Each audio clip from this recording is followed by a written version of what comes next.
tenemos una lección, como dijimos, muy interesante porque nos habla de un aspecto que solo pocas personas o pocos cristianos, no solamente adventistas, sino cristianos de todas las denominaciones que están dedicados a lo que sería el evangelismo, la evangelización, eh, han tenido experiencia.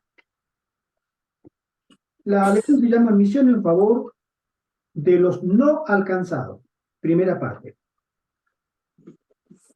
Y hay una experiencia en toda la lección que nos habla de Hechos 17.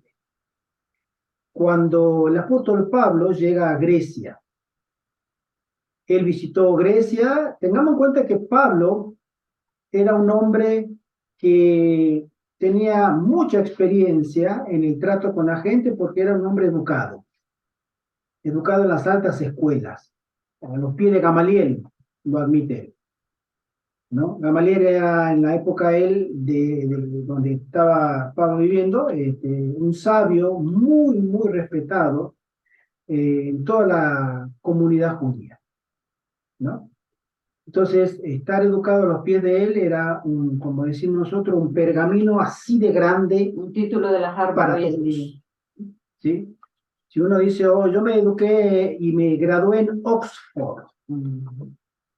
Entonces, primero, no cualquiera entra a Oxford, la Universidad de Inglaterra, que es la más antigua de este país. Y segundo, graduarse. Pocos llegan a graduarse. Y como decimos, graduarse con honores. Es decir, era una persona que tenía una capacidad que los otros apóstoles no podían. Tenía la ciudadanía romana, era un hombre influyente, era rabino, estudiado, en fin. Tenía todas las cualidades para poder ser un hombre que para lo cual Dios lo había llamado, que era el evangelismo para los gentiles. La hermana Pino ya entró 3 veces y salió de nuevo. Parece que no tiene una conexión buena. Entonces, ahí se menciona que en Hechos 17:24 leemos el versículo de la semana que dice: el Dios que hizo el mundo y todo lo que hay en él, que es Señor del cielo y de la tierra, no habita en templos hechos por manos humanas.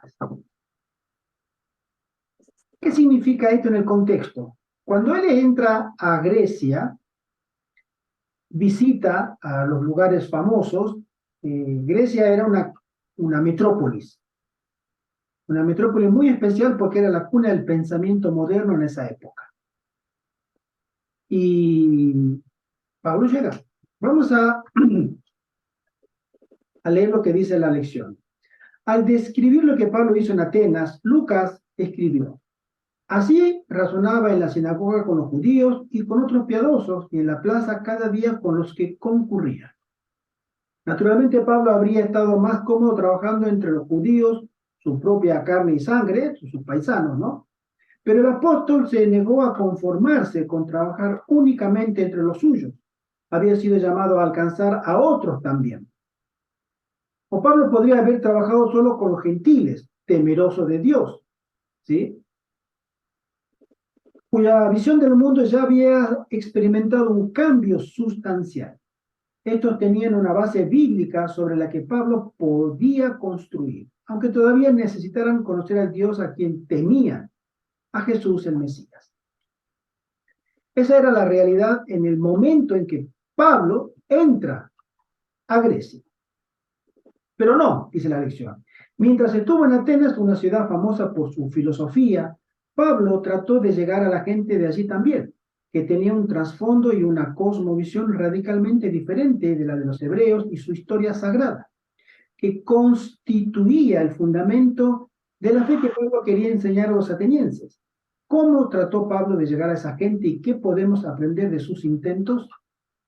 Saludamos a nuestra querida hermana Pino Gil. Sí. Feliz sábado, hermanita. Feliz sábado, hermanita. Bienvenida y que el Señor te bendiga. Entonces, nosotros tenemos... Feliz sábado y muchas gracias. Amén. Amén. Buen día.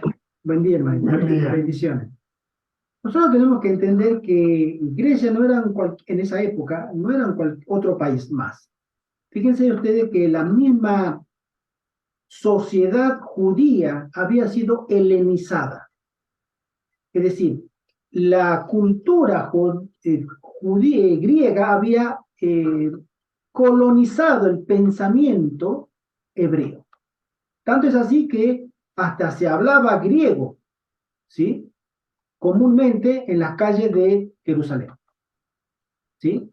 Se hablaba el hebreo, pero era también un idioma más, porque los judíos habían, en su momento, en la forma de ser de ellos, que no eran estrictamente guerreros, como por ejemplo los medos, los persas, babilonios, incluso los romanos. Ellos tenían, por supuesto, su ejército, habían conquistado y todo lo demás, pero lo que a ellos les motivaba mucho era la filosofía, el pensamiento crítico, era el conocimiento, ¿sí? Eran muy intelectuales. Y eso había permeado mucho en la sociedad hebrea. Entonces, cuando llega Pablo y se encuentra con una ciudad idólatra, porque eran politeístas, ellos tenían una constelación de dioses, los dioses del Olimpo, que era realmente vasta. Todas las personas famosas de la antigüedad habían sido deificadas y todas las historias que sus antepasados héroes habían experimentado, ellos la deificaron para convertirla en ídolos y le ponían nombre de dioses. Entonces, en ese contexto, cuando una persona no tiene otro pensamiento que buscar nuevos ídolos, Pablo tenía en contra muchas cosas, pero fue muy hábil en su momento para poder llegar con el Evangelio. La lección nos dice, la ciudad de Atenas estaba llena de ídolos. Como Pablo conocía el historial de su propio pueblo y sus tendencias a la idolatría, a pesar de las interminables advertencias del pueblo de Israel, estaba molesto por todos los ídolos que también encontró en Atenas. Sin duda, Pablo estaba motivado por la compasión hacia los atenienses, que morirían en sus pecados si no llegaban a conocer al Dios verdadero. Y la lección nos hace ahora un planteo. Nosotros en nuestra ciudad, en cada lugar donde nosotros estamos rodeados de una ciudad idólatra. Hay ídolos. No tenemos, como en la antigüedad, ídolos puestos en las plazas, estatuas, ¿sí?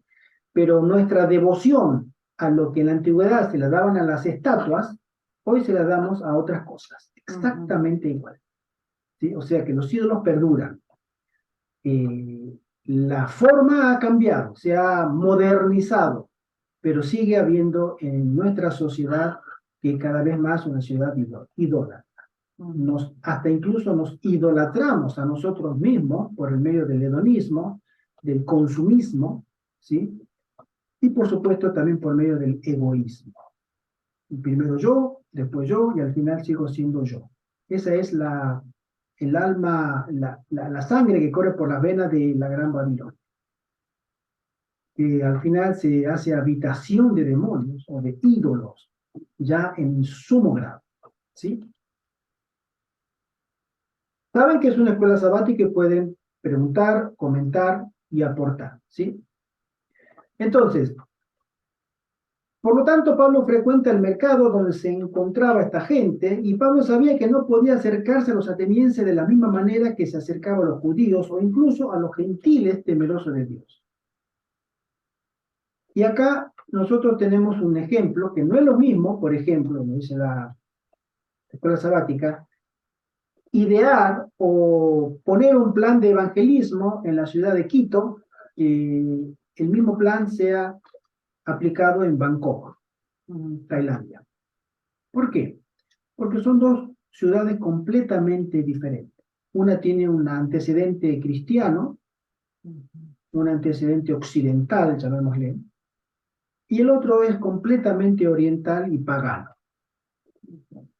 Entonces, a una persona que tenemos una ascendencia, los latinoamericanos, de ser obviamente católicos, por ende conocemos lo que es la vida de Jesús, desde nuestra infancia, aunque sea de la manera como la enseñan los católicos, pero sí conocemos lo que es la Biblia, conocemos lo que es la deidad y los personajes bíblicos. Pero en Tailandia, en Bangkok, en Singapur, en lugares como tan alejados, eso no se conoce en absoluto. Entonces, para llegar a esas personas, que la Biblia menciona que al final del tiempo todos conocerán, todos, pero para llegar a esas personas, obviamente tiene que haber un plan de evangelismo completamente distinto al que nosotros estamos acostumbrados, ¿sí? Entonces, ahí es donde Pablo llega al Areópago. ¿Qué era el Areópago? El Areópago es una palabra doble que significa la colina de Ares. Ares era un dios griego, era el dios de la guerra, era el similar al dios Marte de los romanos. Y en esa colina, cuenta la mitología griega, que Ares fue juzgado por los dioses del Olimpo, porque juzgado y exonerado, porque resulta que Ares mató al hijo de Poseidón, ¿sí? El Hiperio, porque éste intentó violar a su hija, Alcipe. Entonces, Ares, defendiendo a su hija, lo mató al hijo de Poseidón, pero por una justa causa, cuenta la mitología griega, por supuesto. Entonces, él fue juzgado en esa colina y fue exonerado. Entonces, esa colina fue utilizada como un antecedente para que todos los malhechores, todos los juicios, especialmente los juicios penales, fueran hechos en esa zona por los jueces para que la cultura, o sea, la cultura griega decía que todos tienen que conocer la sentencia. Y después fue también un anfiteatro de donde se discutían los grandes pensadores sus puntos filosóficos. Era decir, era un lugar de encuentro de alto nivel, ¿no? Entonces, en ese lugar cuenta la Biblia, Lucas escribe la experiencia que tuvo Pablo. Y vamos a leerla. Es una experiencia tanto larga, pero es interesante porque estuve leyendo y fíjense ustedes que hay una cierta similitud entre el mensaje de los tres ángeles y el discurso de Pablo en el Areópago. Entonces, leo desde el versículo 16, capítulo 17, que dice así: mientras Pablo los esperaba en Atenas, su espíritu se enardecía viendo la ciudad entregada a la idolatría. Así que discutía en la sinagoga con los judíos y piadosos y en la plaza cada día con los que concurrían. Y algunos filósofos de los epicúreos y de los estoicos disputaban con él. Y unos decían: ¿qué querrá decir este palabrero? Y otros: parece que es predicador de nuevos dioses, porque les predicaba el evangelio de Jesús y de la resurrección. Y tomándole le trajeron al Areópago diciendo: ¿podremos saber qué es esta nueva enseñanza de que hablas? Pues traes a nuestros oídos cosas extrañas. Queremos pues saber qué quieres decir con esto. Porque todos los atenienses y los extranjeros residentes allí en ninguna otra cosa se interesaban sino en decir o en oír algo nuevo. Entonces Pablo, puesto en pie en medio del Areópago, dijo: varones atenienses, en todo observo que sois muy religiosos. Y acá me detengo porque esa es una técnica muy usada por los predicadores, porque, y la lección lo comenta, es muy interesante que cuando uno tiene que dar una prédica, siempre tiene que tratar de ser muy cauteloso con las palabras. Pero hay un equilibrio. Es decir, cauteloso no es lo mismo que ser palabrero o ser una persona que ya te soba demasiado la espalda, como decimos, ¿no? Te soba el lomo demasiado, porque eso tampoco, hay un equilibrio. Ese equilibrio creo que lo da el Espíritu Santo, ¿sí? Porque hay personas que son tan palabreros, que se les llama, tan melosos, tan excesivos en las alabanzas que ya pierde el espíritu de la prédica. Pero Pablo conserva el equilibrio y dice así: ustedes son muy religiosos, porque la verdad lo eran. Los griegos eran muy religiosos, eran politeístas, tenían dioses para todo, ¿sí? Y eran una sociedad muy, muy religiosa.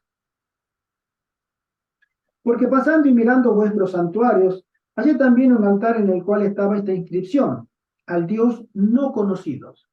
Ellos tenían, los griegos, el cuidado de atender a todos sus dioses. Y ellos decían: si por casualidad nosotros nos olvidamos de alguien del Olimpo que no haya sido atendido con nuestras plegarias, con nuestros sacrificios, con nuestras atenciones, por si las dudas, vamos a poner en el altar a al que no conocemos, al que nos hemos olvidado, al que hemos pasado por alto, por si las dudas.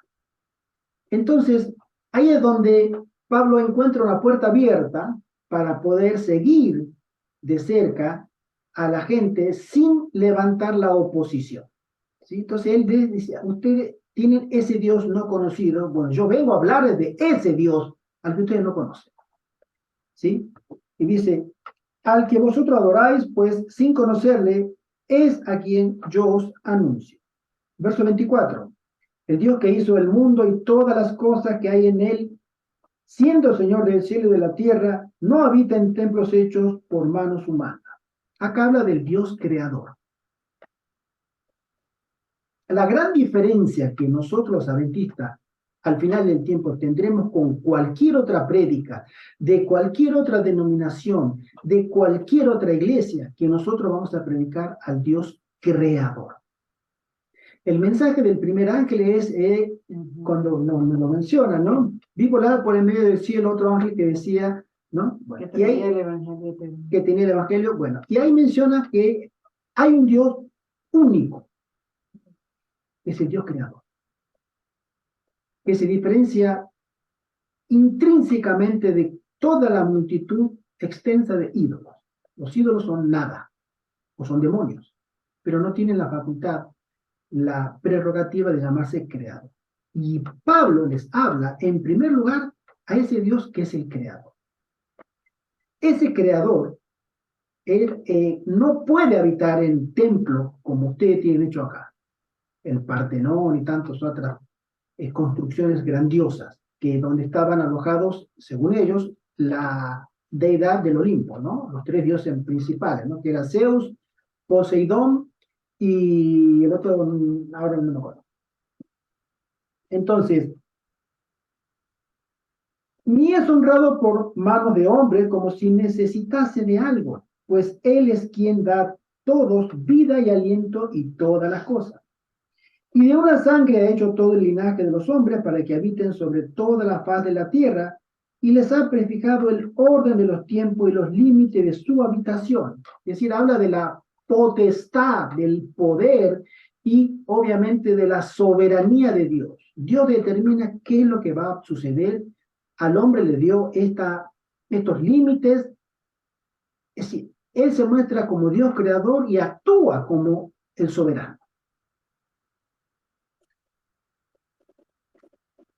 Para que busquen a Dios y en alguna manera palpando puedan hallarle, aunque ciertamente no está lejos de cada uno de nosotros.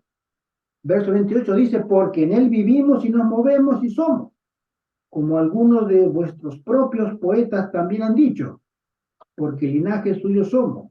Pues siendo linaje de Dios, no debemos pensar que la divinidad sea semejante a oro o plata o piedra, escultura de arte y de imaginación de hombres. Es decir, el Dios no conocido del que ustedes tienen un altar, al que yo vengo a predicarlos, no es absolutamente parecido en nada a los dioses restantes.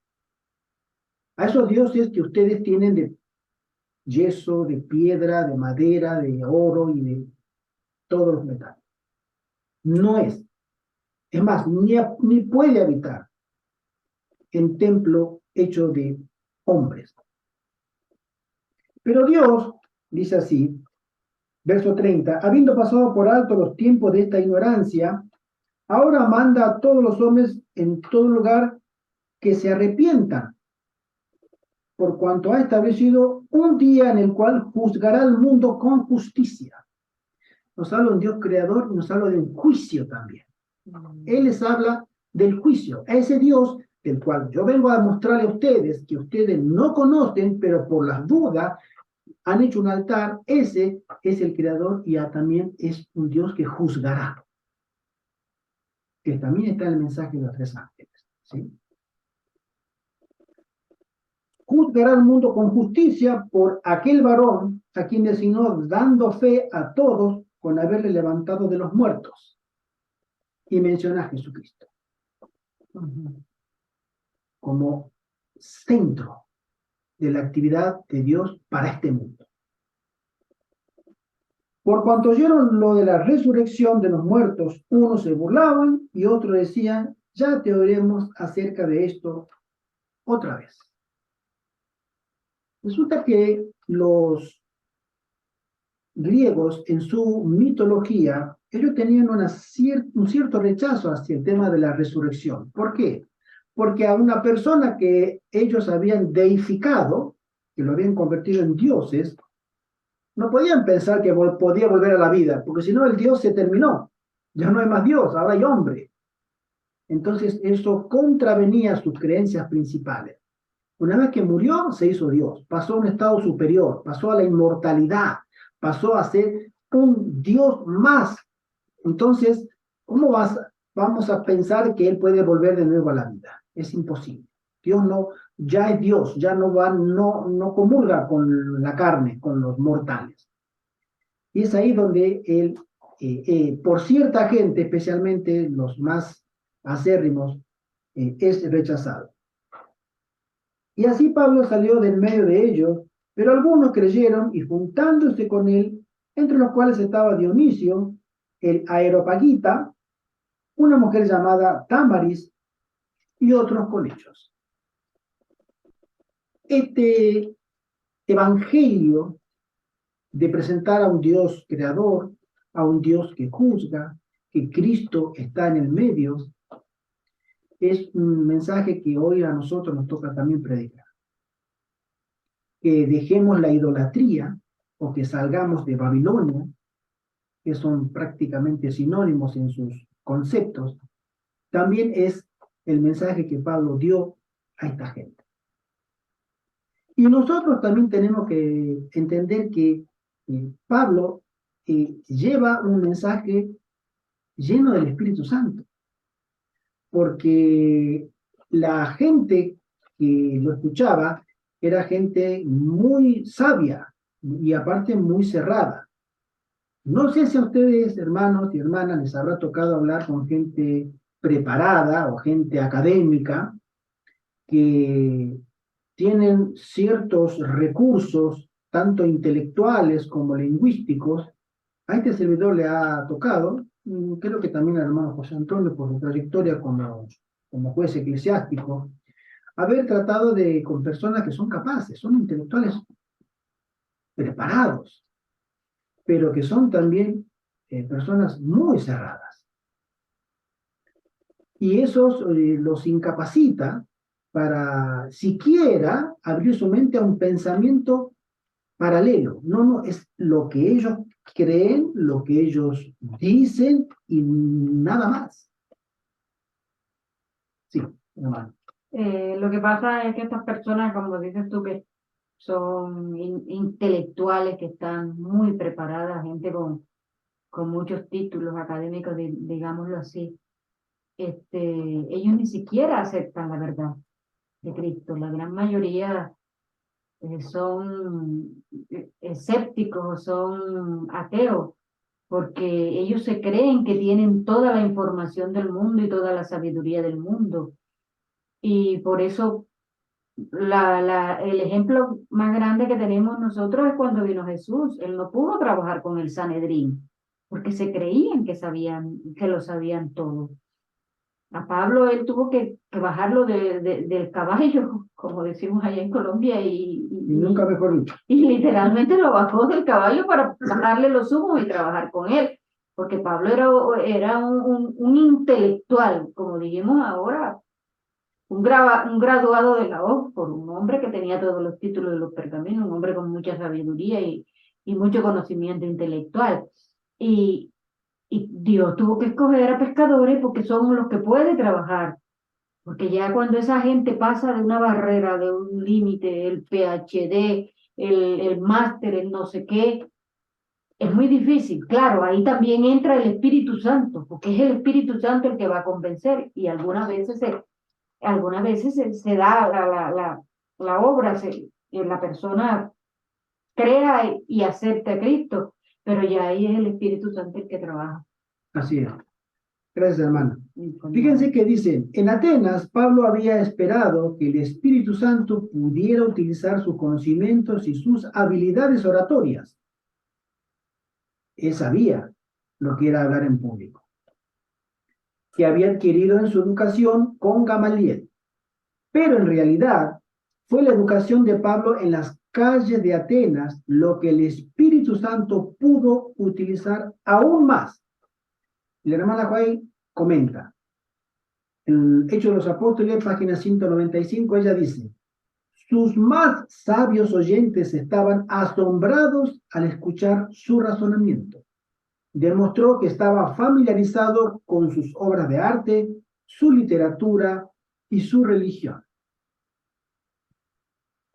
Cuando a nosotros nos toque salir a predicar, el Señor Jesús nos dice que no nos preocupemos qué tengamos que decir, ni siquiera qué pensar. El Espíritu Santo nos pondrá las palabras correctas en su momento. Y creo que esta es, para mí en particular, es una de las promesas más bellas para el evangelismo mundial, porque hay personas que se creen que si no se dice como ellos dicen, si no se hace como ellos dicen, y si no se piensa como ellos dicen, la obra no avanza. Y es el Espíritu Santo el que realmente da el entendimiento verdadero que abrirá el corazón del oyente y que nosotros no debemos confiar en nuestros talentos porque no somos nada. Somos pecadores, somos limitados, somos hombres y mujeres que tenemos un razonamiento entorpecido. Pero en las manos del Espíritu Santo podemos hacer mucho bien. La lección de la Marte dice, fíjate que Pablo no menospreció la falsa religión ni los falsos dioses de los atenienses. A mí me ha tocado una vez conocer a una persona, una dama, cuando salimos a hacer evangelismo, que lo primero lo recuerdo con una sonrisa porque no podía con su genio. A veces entrábamos a hablar con católicos y ella enseguida decía, ay, es una cruz, eso no está bien. Y después había una estampita en la mesa, no, eso no, y lo bajaba. Y yo decía, hermana, no toque nada, no hay que tocar nada, ¿cómo vas a...? Y le irritaba. No es el espíritu correcto. El que alguien tenga una creencia completamente diferente a la nuestra no le hace menos que nosotros. Le hace diferente, nada más. Nosotros no estamos por encima de nadie. Somos ante Dios todos iguales. Y hay personas que les cuesta tomar esa actitud. Pablo no la tenía porque, lo volvemos a leer, no menospreció Pablo la falsa religión ni los falsos dioses. No le dijo, ustedes son una manga de idólatras, ustedes no sirven para nada, ustedes están echados a perder, fíjense tontos dioses, esos dioses no caminan, no hablan, no hacen milagros, ustedes están entenebrecidos, tienen la mente cerrada, ustedes son hijos del diablo. No, absolutamente que no. Pablo los elogió, le dijo, usted es un religioso, es muy interesante, muy bueno, ¿sí? Recogió todos los puntos positivos que pudo encontrar, aunque fuesen poco, y los aprovechó. Atenienses, dice él, en todo lo que veo son muy religiosos. Pablo elogió su devoción, ¿sí?, a esta actitud, porque la devoción incluso a una espiritualidad errónea es más encomiable que no tener ningún interés espiritual. Hay personas que, no sé si a usted le habrá pasado, pero hay personas que tú le hablas de Dios y no quieren saber absolutamente nada. El caso más extremo me ha tocado a mí cuando tenía unos 20 años, me acuerdo, estaba en Buenos Aires, y estaba trabajando con un pintor. Y el pintor tenía un muchacho más o menos de mi edad, habrá tenido 2 años más que yo, un poquito mayor que yo era. Y yo le dije que soy cristiano. No salió el tema, estábamos en la calle, salió el tema, estábamos esperando el autobús, ya todavía me acuerdo. Y cuando le comenté que soy adventista del séptimo día, nos reunimos los sábados, este muchacho, y yo estaba hablando con mi jefe, con el pintor, y este muchacho, que era el ayudante, empezó a decir, no me hables nada, no me hables nada de Dios, no quiero saber nada de Dios. Yo vi la reacción que tuvo, que me sorprendió. Y no solamente eso, me dijo, ese Dios de arriba lo odio. Y empezó a coger piedras del suelo y tirarla para arriba. Empezó a tirar piedra para el cielo, tirándole piedra a Dios. Una cosa que yo me quedé hasta el día de hoy, digo, ¿qué le pasa? Y el otro, que lo conocía, mi jefe, dijo, no, tranquilo, tranquilo, también ya no pasa nada. Y me empezó a agarrar un odio a mí, porque comenzamos con mi jefe a conversar de que yo era dentista, porque yo le decía que si tenía que ir a trabajar los sábados no podía. Entonces, para que supiera. Y se dio el tema, estábamos conversando, parándome en la parada del autobús, y el otro estaba escuchando hasta que dijo, no, yo si me quieren llamar los sábados, yo no voy a poder, porque lo sepan, ¿no? Porque soy cristiano, voy a la iglesia, y ese muchacho se puso con los ojos así inyectados, pero joven, muchacho joven. Y buscó piedra en el suelo y empezó a agarrar a Dios, ese Dios que no quiero, no. Una cosa exagerada. Eso me pasó a mí, nunca lo olvidé. Hay personas que tienen tal rechazo a la palabra de Dios y que nosotros tenemos que tener y mantener un equilibrio, porque somos hijos de Dios. Tenemos que ver que esas almas están encarceladas por el enemigo. Así como nosotros también estuvimos en un tiempo. Pablo elogió su devoción a ella, esto, como lo dije, y Pablo continuó, porque al pasar y observar los monumentos de su culto, en Hechos 17:23, al describir su propio estudio de la religión ateniense, Pablo comunicó una actitud respetuosa hacia la gente. Al comentar la inscripción al Dios desconocido, Pablo aprovechó lo que podía considerarse un terreno común. Creían en Dios, en muchos dioses en realidad, tenían dioses para todo, lo cual era un gran comienzo. Algunos de aquel entonces no creían y podían abrir el camino a una conversación más profunda. Recuerdo que hace unos años atrás estaba en Berlín y estaba hablando con un amigo, muy buen amigo, también argentino, pero vivía de muchos años, el Churro, Doristeo. Y él había sido refugiado político en la dictadura del 80, o sea, un hombre mayor, pero habíamos llegado a ser muy amigos, muy, muy buenos amigos. Y él sabía que yo era cristiano. Y él me decía que me respetaba mucho, nos apreciamos mucho, teníamos muy lindas de todo, pero que no le hablara de la religión porque él no creía. Entonces yo le decía, bueno, Churro era su sobrenombre, ¿no? Digo, Churro, tú buscas la justicia por medio de las armas, como en su momento la guerrilla en Argentina lo quiso hacer, y es encomiable. Yo la busco por otro lado, pero buscamos estar buscando la justicia desde nuestra propia experiencia y conocimiento. O sea, no somos tan diferentes, ¿no? Y él siempre fue muy respetuoso, muy, muy respetuoso, y yo también con él, por supuesto, ¿no? Y hasta el día de hoy somos amigos, y nos saludamos y todo eso, pero tener personas que son respetuosas es muy importante, porque nosotros no sabemos qué va a pasar con esa conversación en su cabecita, en la cabecita de esta persona que nos escucha, después de un tiempo. Quizás se puede acordar de que nosotros le hemos despreciado, de que nosotros le hemos maltratado, quizás va a recordar de que nosotros no le hemos tenido en cuenta sus preferencias, o quizá pueda recordar que nosotros hemos tenido paciencia con esta persona, que hemos tenido amor con esta persona y hemos tenido toda la tolerancia y el respeto. Por eso debemos siempre ser muy cuidadosos con las personas a quienes no comparten nuestra fe, porque el testimonio lo estamos dando continuamente, continuamente. ¿Cómo presentar? Bueno, José Antonio, si tú quieres participar, porque él también presentó unos días, así que si tú quieres participar.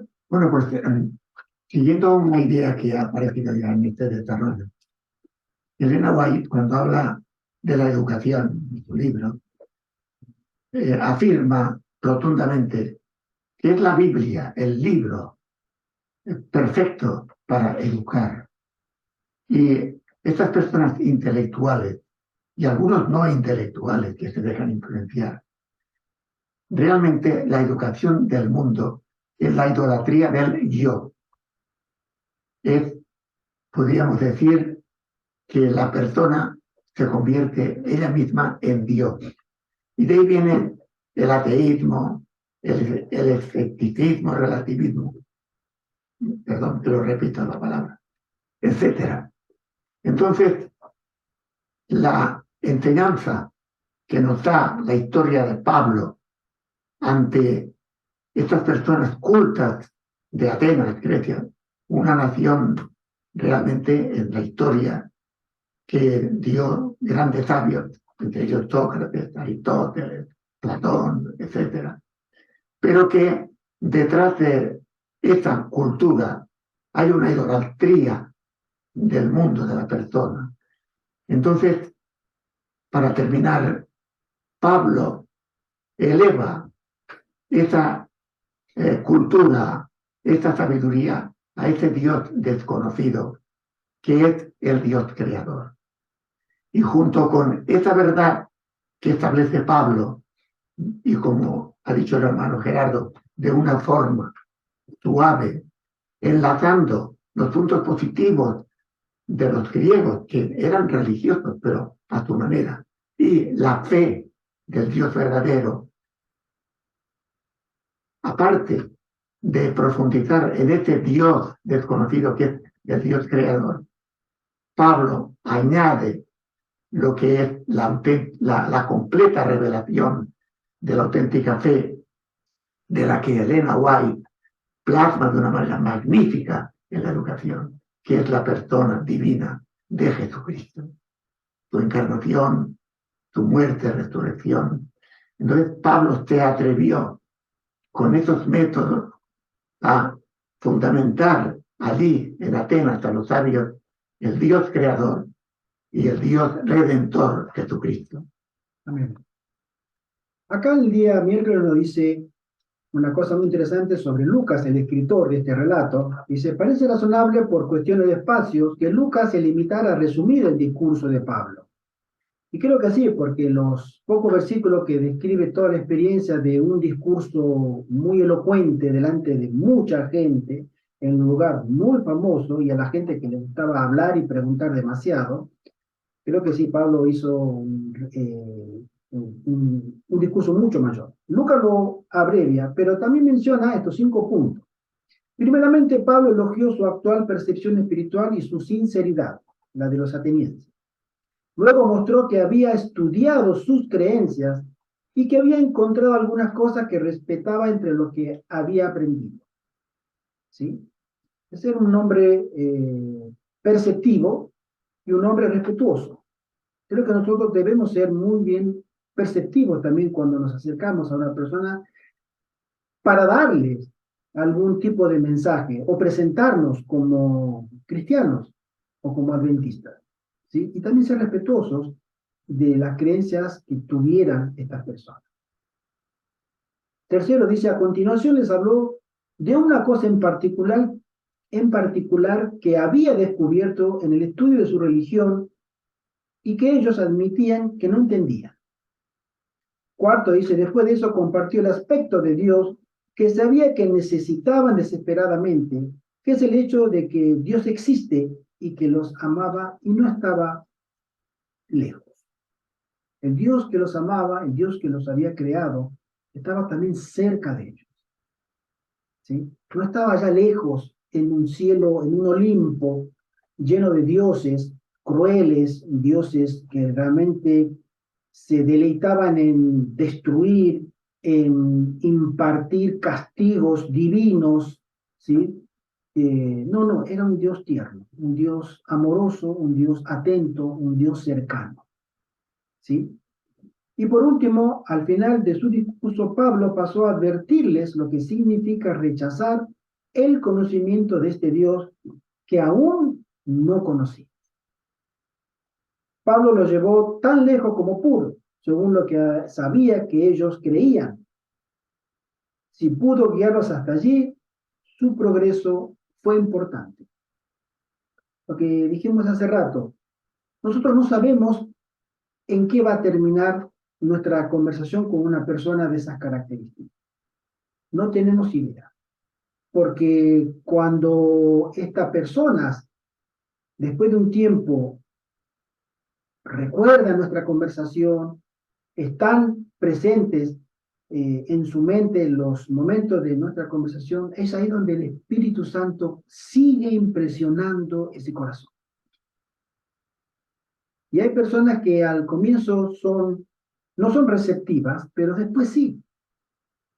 Me ha pasado que estuve teniendo experiencia de colportaje y personas que aparentemente decían, no me interesa, no me interesa, y después, con una breve y suave insistencia, estaban a gusto hablando con este servidor. Porque el Espíritu Santo tiene sus tiempos, y el Espíritu Santo conoce ese corazón. A veces nosotros solamente escuchamos un no, pero el Espíritu Santo sabe lo que hay adentro. Y nosotros debemos confiar que es la obra del Señor. Sí, hermano. Sí, en este caso, pues a nosotros nos toca sembrar la semilla. Y eso fue lo que hizo Pablo. Él dejó la semilla sembrada. Así es. Y bueno, creo que se alcanzaron a recolectar frutos, porque hubo gente que fue convencida por el Espíritu Santo a raíz de la predicación de él ahí en el Areópago. Pero después no sabemos, no están los registros, pero Dios lo sabe, que cuánta cosecha se recogió de esa intervención que hizo Pablo allí. Y a nosotros solamente nos toca eso, sembrar la semilla, el que la va a regar es otro, y el que la va a cosechar serán los ángeles enviados por nuestro Señor Jesucristo cuando Él venga. Amén. Así que es solo eso. La lección nos dice, observa también que Pablo utiliza estos puntos de coincidencia con ellos para luego llegar a donde él quería, la resurrección de Jesús y la esperanza que ofrecía a todos. Eso en la época de Pablo era verdad presente. Solo eso. Cristo vino, se hizo hombre, murió por todos nosotros y resucitó. Esa era la verdad presente de Pablo que él predicaba y que todos los apóstoles y los cristianos entendían, aceptaban y predicaban. Y es ahí donde el evangelio comenzó a expandirse de una manera sobrenatural, porque era la obra de Dios, la obra del Espíritu Santo. Lucas describe las reacciones a las últimas palabras de Pablo sobre la resurrección. Algunos se burlaron de la idea, otros dijeron que querían que Pablo les volviera a hablar del asunto y algunos creyeron.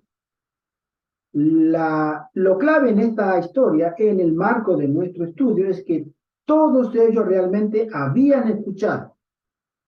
Y esa era la esperanza de Pablo desde el principio. Esta es una lección para nosotros.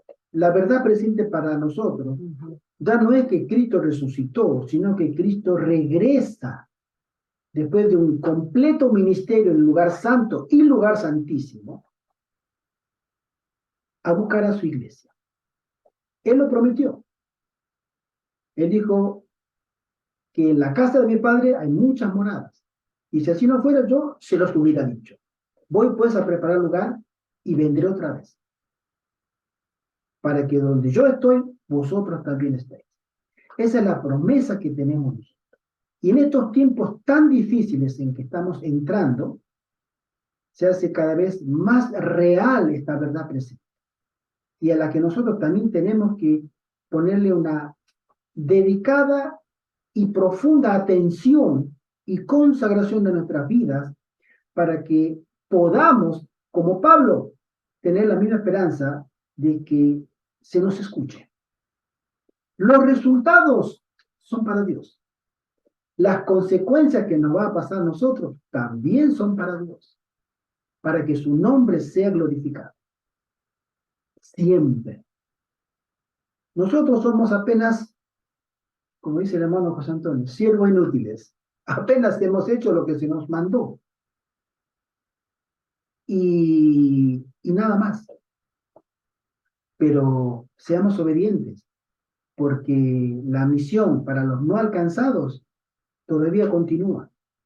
Este es un episodio bíblico, pero hay un vasto mundo abierto delante de nosotros. Allí donde estamos, en cada lugar donde nosotros vivimos, hay una ciudad, hay un poblado, hay gente que tiene que conocer. Y esa es la intención del Evangelio, alcanzar a los que no fueron alcanzados, que no tienen deseo de escuchar, que no quieren escuchar, pero hay una obra del Espíritu Santo superior que conoce cada corazón. Unos terminarán no aceptando, pero se les predicó. Otros terminarán dudando y aceptarán después. Y otros aceptarán ese momento. Dios conoce los corazones. Ahora que la gente realmente había escuchado, dice la lección, y comprendido el mensaje, tenía que decidir personalmente si lo rechazaría de plano o investigaría más a fondo. Y algunos investigaron más y se convirtieron en seguidores de Jesús. El último versículo nos lo dice, mas algunos del capítulo 17 creyeron, juntándose con él, entre los cuales estaba Dionisio, el Areopagita, una mujer llamada Damaris, y otros con ellos. Fueron varios, o muchos, en esa oportunidad. Las palabras del apóstol y la descripción de su actitud y del ambiente que lo rodeaba, como los traza la pluma inspirada, habían de transmitirse a todas las generaciones venideras como testimonio de su firme confianza, su valor en la soledad y la adversidad, así como de la victoria ganada en favor del cristianismo en el mismo corazón del paganismo. Leo el día viernes. La hermana Joel nos comenta en sus palabras en el Hechos de los Apóstoles y nos dice: las palabras de Pablo contienen un tesoro de conocimiento para la iglesia. Estaba en una posición desde donde hubiera podido fácilmente decir algo que irritara a sus orgullosos oyentes y lo metiera en dificultades. Si su discurso hubiera sido un ataque directo contra sus dioses y los grandes hombres de la ciudad, habría estado expuesto a sufrir la suerte de Sócrates. Ustedes saben que Sócrates fue condenado a tomar cicuta, ¿sí? Pero con un tacto nacido del amor divino, apartó cuidadosamente sus mentes de las deidades paganas, apartó cuidadosamente sus mentes. Este es un trabajo del Espíritu Santo. ¿Sí? De las deidades paganas y les reveló el Dios verdadero, que era desconocido para ellos. El mismo libro citado, página 198. Por medio del contacto directo con la gente, el estudio de su cultura y religión y el respeto por su devoción a las cosas espirituales, Pablo consiguió algo notable en Atenas, algo que es un tesoro de conocimiento para la iglesia. evitó irritar a sus oyentes.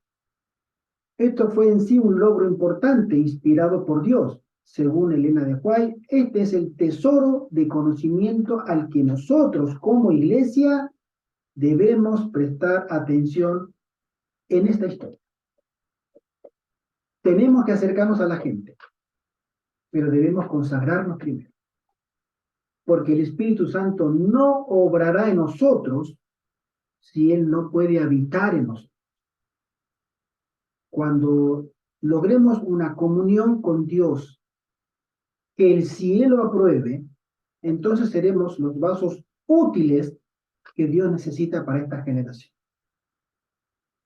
Preparémonos, porque nos vienen épocas de grandes y tremendas predicaciones. Hermano José Antonio. Me ha gustado esta relación entre la verdad presente de Pablo y la verdad presente actual. Pablo presenta un Dios de amor ante los atenienses, cuyos dioses eran vengativos, sangrientos. Y aplico también este joven que ha mencionado Gerardo, que tiraba piedras arriba contra Dios. Y realmente lo que ocurre, a mí me ha pasado parecido en conversaciones con incluso amigos ateos, etc. En realidad, la gente atea, que no conoce el verdadero Dios, tiene miedo de Dios. Y ese paralelismo, actualmente nosotros, en la verdad presente, tenemos que presentar un Dios de amor, porque toda la profecía, capítulo 24 de Mateo, por ejemplo, es escatológica, que vendrán pues epidemias, guerras, terremotos, catástrofes. Todo esto hay que saberlo presentar. Elena White muchas veces afirma que cuando venga la tribulación, esa época previa a la venida de Jesucristo, de calamidades, tenemos que prestar atención que ella siempre afirma, pero tendremos la protección de Dios. Amén. La protección de Dios, hermanos. Dios es amor. Y aunque vengan cualquier calamidad, no podemos perder ese Dios verdadero de Pablo, ese Dios verdadero que se encarnó en Jesucristo, para estar siempre hablando de amor, de cariño, de protección y de victoria y salvación. Amén. Amén. Yo quería anotar algo también. Lo que pasa es que a veces muchas personas están dolidas por algo que les ha sucedido o en su juventud o en su infancia, en lo que sea. No sé cuáles serían los motivos de este joven que le tiraba piedra, que no quiere saber nada de Dios, pero sí he conocido de personas que se niegan a aceptar a Cristo y rechazan de entrada todo lo que tenga que ver con Cristo porque han sufrido mucho durante su infancia, entonces ellos culpan a Dios de su sufrimiento. Y me ha tocado el caso de una amiga que su hermano falleció y yo me acuerdo que cuando lo iban a enterrar, ella decía en su llanto, Dios, qué injusto eres, te llevaste a mi hermano, pero resulta que el hermano se mató en un accidente de tráfico y iba borracho en un auto. Entonces a veces nosotros culpamos a Dios de nuestras desgracias y es por eso que mucha gente a veces rechaza a Dios por algo que le sucedió en la infancia o por alguna desgracia de sus vidas. Así es.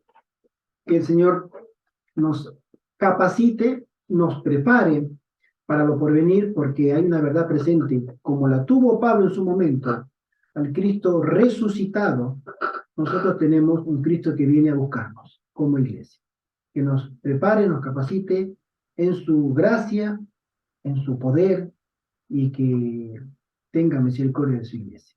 Es nuestro deseo y oración. Amén. Amén. Amén. Amén. Hermano José Antonio, ¿quieres tener la palabra de oración? Sí, con mucho gusto. Oremos para cerrar la escuela sabática. Padre Celestial, qué gozo estar aquí reunidos como los primeros cristianos en el aposento alto. para conocer tu palabra, para experimentar este don de amor que es el Espíritu Santo, que Jesucristo con su muerte nos otorgó, y que tú, Padre, eres amoroso, creador, y nos has dado esa fe verdadera. Ayúdanos para que podamos anunciar este mensaje profético para este tiempo y llevar muchas almas a la salvación. Te lo pedimos, Padre, en el nombre de Jesús. Amén. Amén. Amén.